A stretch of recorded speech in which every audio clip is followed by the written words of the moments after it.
सम्पूर्णलाई नमस्कार। अहिले म भोजपुरमा छु हैन। यो हाम्रो अनिशजीसँग आज मेरो सानो एउटा इन्टरभ्यु छ। अनिशजी के छ, तपाईले गिटार चलाउनु भएको चाहिँ कति वर्ष भयो? विगत वर्ष हैन महिना भयो। के छ तपाई यो संगीत क्षेत्रमा तपाईको एकदम लगाम देखिन्छ नि त हैन। हजुर एकदम अब मादल पनि खतरा गर्नुहुन्छ। विगत तपाईलाई मैले 3-4 महिना अगाडि मादल बजाइरहेको हेर्दाखेरि त्यो मैले फेसबुकमा हालेको, त्यो एकदम चल्यो कि मान्छेले मन पराउनु भयो। त्यो कारण यसो अब तपाईको यो गिटारमा चाहिँ के रहेछ त? के छ तपाईको शुभ नाम चाहिँ के? हजुर मेरो यो गिटार भनेको हजुर कस्तो भने अब हल्का सिक्ने हजुर त्यो भन्ने चाहिँ लागेको छ, तर कामले गर्दा अलिक हैन त्यही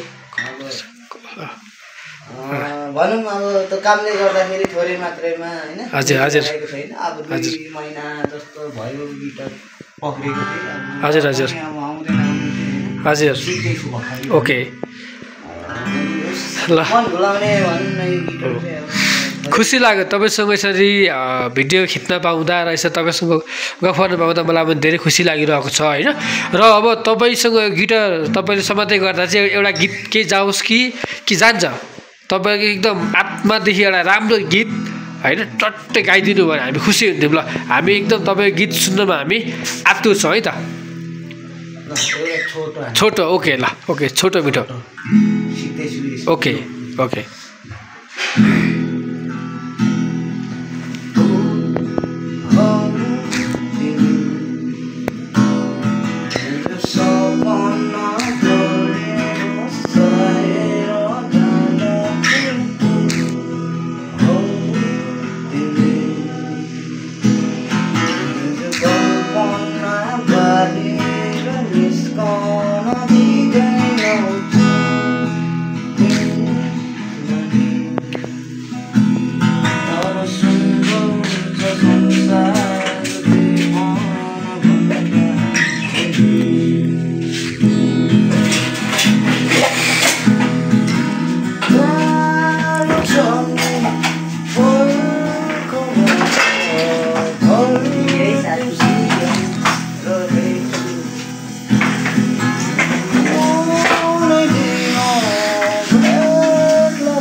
खुसी लाग्यो। तपाईले एकदम मिठो गाउनु भयो हैन।